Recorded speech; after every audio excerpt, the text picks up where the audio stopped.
네, 관련 이야기 신현영 명지병원 가정의학과 교수와 알아보겠습니다. 어서 오세요. 안녕하십니까. 네, 먼저 오늘 신규 확진자 수 다시 한번 알아보도록 하겠습니다. 저희가 최근 추이를 준비했는데요. 어제 하루 확진 환자는 64명 신규 확진자로 판명이 됐고요. 최근에는 약 152명에서 오늘 이제 64명, 이 정도 추이가 유지가 되고 있습니다.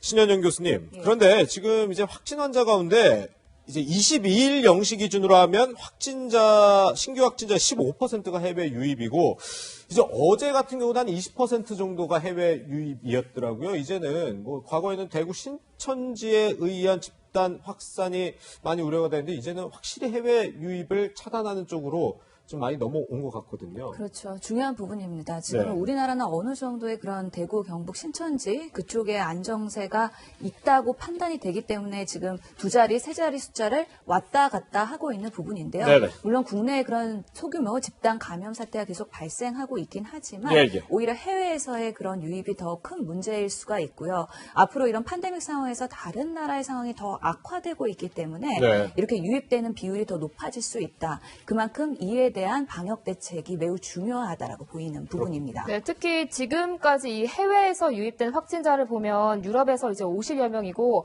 어제 하루 동안에만 8명이었거든요. 그만큼 이 유럽의 상황이 심각하다 이렇게 볼 수 있을까요? 예, 맞습니다. 지난 일주일간의 그런 추계를 보면요. 해외 입국에서 그 확진된 그 사람을 보면은 유럽발이 54명, 미주발이 12명이랍니다.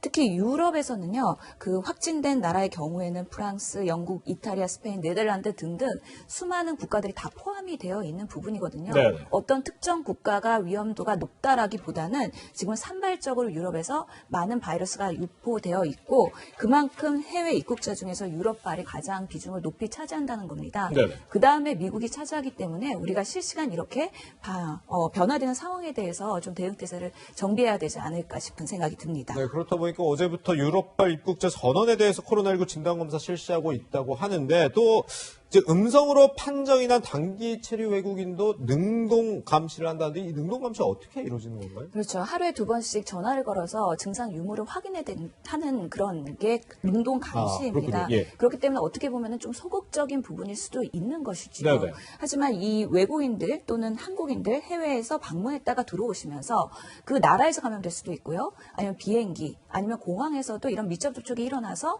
감염될 수 있는 만큼 이분들이 들어와서 곧바로 음성이 나왔다고 해도 네네. 안전하다고 얘기할 수 없는 것이죠. 그만큼 네. 증상 발현이 있거나 의심 증상이 있을 때는 꼭 체크해보는 시스템이 보완되어야 되는 부분인데요. 그런 면에서 단기 체류한다 하더라도 능동 감시를 통해서 증상 발현했을 땐 곧바로 이렇게 확인 절차를 받을 수 있도록 하는 방안으로 지금 진행이 되고 있는 것이죠. 네. 근데 지금 유럽만큼이나 주목할 그 부분이 바로 미국발 유입인 것 같은데 지난 주말 동안에 미국에서 확진자가 정말 급증하면서 3만 명이 넘었다고 하더라고요. 특히 미국 같은 경우에는 우리나라와 교류가 많은데 이 부분도 좀 보완이 필요하지 않을까요?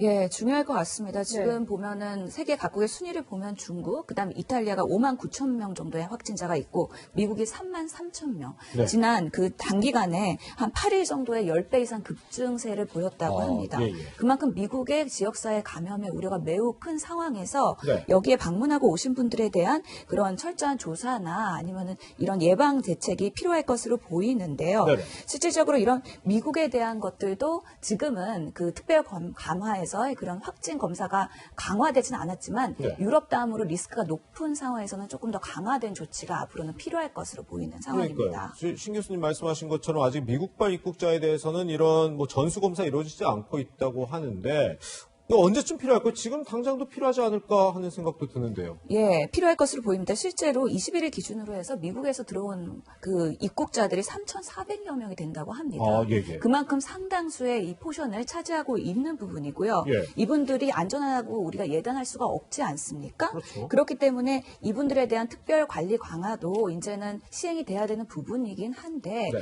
과연 이분들을 우리가 전수조사하고 검사하고 또 자가격리하는 그런 시스템들이 잘 구비 구비되어 있는지에 대한 고민, 예. 그리고 이런 것들이 비용적으로 그리고 인력적으로도 충분히 가능하겠냐에 대한 고민이 필요할 것 같아서요. 네네. 아마 이런 대안이 조속히 마련되어야 될 것으로 보이는 것이죠. 네. 네, 좀 보완이 좀 필요할 것 같은데 이 이야기도 해봐야 할 것 같습니다. 이 대구 지역 확산 중심으로 이 지목됐었던 31번 확진자. 그런데 이 31번 확진자보다 먼저 발병한 사례가 있었던 이야기가 나오고 있는데요. 이 방역 당국 이야기 한번 들어보시죠. 31번 사례와 관련해서 그때 조사를 진행 중일 때도 31번 사례보다도 그 발병일 또 증상이 나타난 날이 앞서 있었던 사례들이 분명히 있었고, 그래서 저희가 그 당시 그 신천지 신도들과 관련해서 전체에 대한 일부 지역의 경우에는 진단 검사까지 동반한 전수 조사도 하고, 다만 여행력을 확인하는 과정에서 지금 현재 여러 가지 신원 확인이나 그런 데 어려움 때문에 지원단을 통해서 추가로 조사를 진행 중에 있는데 좀 더 정리를 해서 별도로 말씀드리도록 하겠습니다.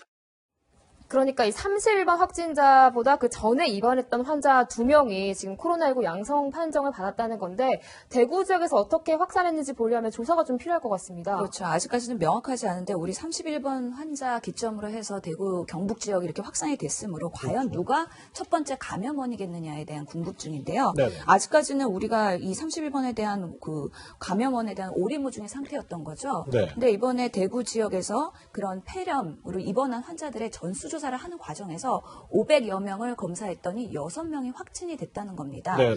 물론 이 중에서 2명이요. 이 31번 환자가 진단된 이전에 증상이 있었고 입원 치료를 받았던 거로 보고되는 거죠. 네. 한 명은 65세 남성으로서 1월 29일 날 입원했고 82세 남성은 2월 1일 날 입원을 하면서 혹시 이분들과 30번 환자와의 뭔가 역학적 관계가 있지 않겠느냐라는 생각을 가지고서는 열린 상태에서 검사를 하고 있는 것으로 보입니다. 그렇다고 이 지금 확진 판정을 받은 두 사람이 그러면 0번 환자다 이렇게 볼 수는 아직은 없는 거죠. 예, 단언할 수가 없는 거죠. 예, 또 예. 이 두 분은 대구 곽병원에 입원하고 있는 상태이기 때문에 예. 이분들이 과연 30번과 어떤 연결고리가 있겠느냐에 대한 검증이 필요한 것이고요. 예, 예. 특히나 신천지와의 관련성 이런 것들도 아직 명확하지 않은 만큼 네. 31번 이전에 증상이 발현한 대구의 폐렴 환자이다. 이 정도까지만 밝혀진 거고요. 네. 과연 어떤 연관성이 있겠느냐, 이들로 인해서 집단 감염이 발생했겠느냐, 이런 것들에 대한 역학조사가 추후에는 계속 진행이 돼야 되는 부분입니다. 네. 네, 이 부분은 좀 더 역학조사가 좀 필요할 것 같은데, 네, 그런데 이 지난 주말 동안에 정부의 자제 권고에도 불구하고 일부 교회들이 예배를 강행해서 논란이 됐습니다. 정부에서는 앞으로 2주간을 이 코로나19 확산을 막을 분기점으로 보고 행정명령 내렸는데요. 관련 이야기 들어보시죠. 앞으로 보름 동안 집단시설의 감염 확산을 막기 위하여 감염 위험이 높은 교회 등 일부 시설과 업종의 운영도 제한합니다.